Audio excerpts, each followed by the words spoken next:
Friends, good morning. আজকের mini ব্লগে সবাইকে স্বাগত। সকালবেলা 1 কাপ চা আর মাখন চিনি পাউরুটি দিলাম বরকে, আর আমি ছাতুর ঘোল খাওয়ার 1 ঘন্টা বাদে খাচ্ছি এখন বিটের জুস।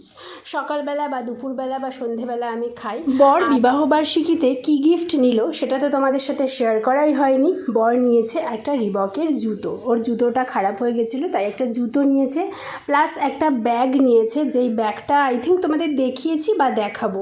তারপরে আমাদের এবছর বিবাহবার্ষিকীতে না মানে শুরুতে রাত 12টার সময় কেক কাটা হয়নি। তারপরে যখন বাইরে খেতে গেলাম তখন বর বলল, না কেক কাটা ছাড়া তো বিবাহবার্ষিকীটা অসম্পূর্ণ লাগছে। তাই ঘুরে ফিরে এসে রাত্রেবেলা কেক কাটলাম।